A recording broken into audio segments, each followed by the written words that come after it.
Hi dear students, welcome to Way to Career YouTube channel. நம்ம இன்னைக்கு இந்த வீடியோல எதை பத்தி பார்க்க போறோம்னா பாராமெடிக்கல் கவுன்சிலிங் உடைய டாக்குமெண்ட் வெரிஃபிகேஷன் அப்படினு செப்பரேட் process இருக்குதா, அப்படி இருந்தா நம்ம சென்னையில போக வேண்டி வருமா அப்படிங்கிற மாதிரி டாக்குமெண்ட் வெரிஃபிகேஷன் அப்ளிகேஷன் டீடைல்ஸ் இந்த வீடியோல டீடைலா பார்த்துடலாம். வீடியோவை ஸ்கிப் பண்ணாம ஃபுல்லா பாருங்க. அதுக்கு முன்னாடி Way to Career YouTube சேனலை சப்ஸ்கிரைப் பண்ணல அப்படினா சப்ஸ்கிரைப் பண்ணிக்கோங்க.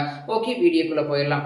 டாக்குமெண்ட் வெரிஃபிகேஷனை பொறுத்த வரைக்கும் நம்ம டிஎன் மெடிக்கல் செலக்ஷன் கமிட்டிக்கு ஸ்பெஷல் கேட்டகரி ஸ்டூடண்ட்ஸ்க்கு மட்டும் தான் நீங்க சென்னையில டைரக்டா போய் டாக்குமெண்ட் வெரிஃபிகேஷன் பண்ற மாதிரி இருக்கும். மத்த ஜெனரல் கேட்டகரி ஸ்டூடண்ட்ஸ்க்கு பாத்தீங்கன்னா டாக்குமெண்ட் வெரிஃபிகேஷன் ஆஃப்லைன்ல நடக்காது, ஆன்லைன் மூலமா தான் டாக்குமெண்ட் வெரிஃபிகேஷன் நடக்கும். அதுக்கும் செப்பரேட் process கிடையாது. நீங்க அப்ளிகேஷன் டைம்ல பாத்தீங்கன்னா டாக்குமெண்ட் அப்லோட் பண்ணும்போது ஆட்டோமேட்டிக்கா செலக்ஷன் கமிட்டி பாத்தீங்கன்னா வெரிஃபை பண்ணி தான் உங்களுடைய நேம் ரேங்க் லிஸ்ட்ல ரிலீஸ் பண்ணுவாங்க. டாக்குமெண்ட் வெரிஃபிகேஷன் பண்றதுக்குன்னு தனியா process கிடையாது. நீங்க அப்ளிகேஷன் பண்ணும்போது அந்த அப்ளிகேஷன் ஸ்டேட்டஸ் கிளியரா செக் பண்ணி நீங்க கொடுத்திருக்கிற டாக்குமெண்ட் எல்லாம் கரெக்ட்டா அப்படிங்கிற மாதிரி கிளியரா அனலைஸ் பண்ணி தான் உங்களுடைய நேமை பாத்தீங்கன்னா ரேங்க் லிஸ்ட்ல விடுவாங்க.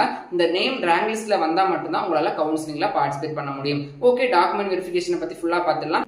நான் முன்னாடி சொன்ன மாதிரி பிடபிள்யூடி அதே மாதிரி ஸ்பெஷல் கேட்டகரி ஸ்டூடெண்ட்ஸ் மட்டும் தான் டைரக்டா போற மாதிரி இருக்கும். மற்ற ஸ்டூடெண்ட்ஸ்க்கு எல்லாத்துக்குமே பாத்தீங்கன்னா ஆன்லைன்ல தான் டாக்குமெண்ட் வெரிஃபிகேஷன் நடக்கும். இந்த டாக்குமெண்ட் வெரிஃபிகேஷன் பண்றதுக்கு பாத்தீங்கன்னா நீங்க அப்ளிகேஷன் பண்ணதுல இருந்து 28 டேஸ் மெடிக்கல் செலக்ஷன் கமிட்டி எடுக்கிறதுக்கான சான்சஸ் இருக்குது. இந்த டைம்ல உங்களுடைய டாக்குமெண்ட்ஸை கிளியரா அனலைஸ் பண்ணி எல்லாம் கரெக்டா இருக்குதான்னு பார்த்துட்டு தான் பாத்தீங்கன்னா உங்களுடைய நேம் ரேங்க் லிஸ்ட்ல ரிலீஸ் பண்ணுவாங்க. பாராமெடிக்கல் அப்ளிகேஷன் டைம் பாத்தீங்கன்னா நீங்க டாக்குமெண்ட்ஸ் அப்லோட் பண்ணும்போது ரொம்ப கேர்ஃபுல்லா இருக்கணும். 10th mark sheet, 12th mark sheet, bonafide certificate, community certificate பேரண்ட்ஸோடதும் ஸ்டூடெண்டோடதும், அதுக்கப்புறம் பாத்தீங்கன்னா நேட்டிவிட்டி சர்டிபிகேட், இந்த சர்டிபிகேட்ஸ் எல்லாமே நீங்க கம்பல்சரி அப்லோட் பண்ணணும். இதுலயும் உங்களுடைய பேரண்ட்ஸோட கம்யூனிட்டி சர்டிபிகேட்டும் உங்களுடைய கம்யூனிட்டி சர்டிபிகேட்டும் அப்லோட் பண்ணா மட்டும்தான் உங்களுக்கு கம்யூனிட்டி ரிசர்வேஷன் அப்படிங்கிறது கிடைக்கும். எக்ஸாம்பிள் பிசி கம்யூனிட்டி ரிசர்வேஷன் வேணும் அப்படின்னா பேரண்ட் தென் ஸ்டூடெண்டோட கம்யூனிட்டி சர்டிபிகேட் அப்லோட் பண்ணணும். அப்போதான் பாத்தீங்கன்னா உங்களால கம்யூனிட்டி ரிசர்வேஷன் அப்படிங்கறத எடுத்துக்க முடியும்.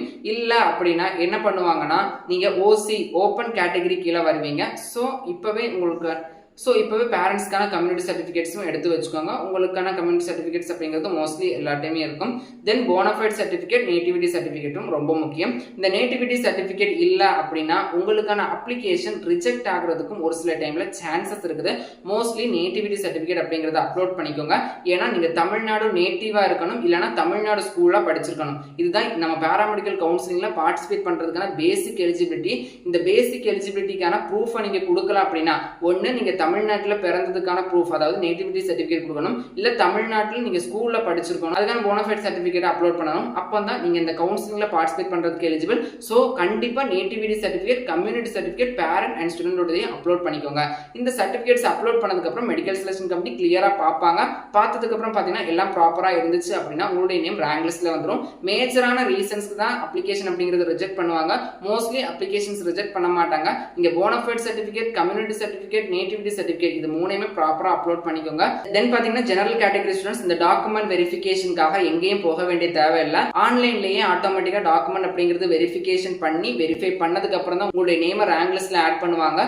சோ இதுக்காக தனி எதுவும் ப்ராசஸ் கிடையாது. பாராமெடிக்கல் கவுன்சிலிங் பொறுத்த வரைக்கும் அப்ளிகேஷன், ரேங்க் லிஸ்ட், தென் பாத்தீங்கன்னா சாய்ஸ் ஃபில்லிங், காலேஜ் ஜாயினிங், இதே மாதிரி மேஜரான 4 பார்ட்ஸ் தான் இருக்குதே தவிர டாக்குமெண்ட் வெரிஃபிகேஷனுக்கு தனியா ப்ராசஸ் கிடையாது. நீங்க அப்ளிகேஷன் பண்ணும் போதே அந்த அப்ளிகேஷனை அனலைஸ் பண்ணி டாக்குமெண்ட் வெரிஃபை பண்ணி தான் உங்களுடைய நேம ரிலீஸ் பண்ணுவாங்க. சோ டாக்குமெண்ட் அப்லோட் பண்ணும்போது பாத்தீங்கன்னா கவனமா இருங்க. ஏன்னா டாக்குமெண்ட்ல ஏதாச்சும் மிஸ்டேக்ஸ் இருந்துச்சு அப்படின்னா, மேஜரான மிஸ்டேக்ஸ் இருந்துச்சு அப்படின்னா அப்ளிகேஷன் அப்படிங்கிறது ரிஜெக்ட் ஆகிறதுக்கும் சான்சஸ் இருக்குது. சோ இந்த இன்ஃபர்மேஷன் அப்படிங்கிறது உங்களுடைய ஃப்ரெண்ட்ஸ் அண்ட் ஃபேமிலி சர்க்கிளுக்கு ஷேர் பண்ணுங்க. தென் இதே மாதிரி கவுன்சிலிங் ரிலேட்டட் அப்டேட்டுக்கு Way to Career யூடியூப் சேனலை தொடர்ந்து ஃபாலோ பண்ணுங்க. தென் என்ன மாதிரியான கண்டென்ட் தேவைப்படுது அப்படிங்கிறத கமெண்ட்ல சொல்லுங்க. முடிஞ்ச அளவுக்கு அதுக்கான வீடியோமே அப்லோட் பண்ணிடுறேன்.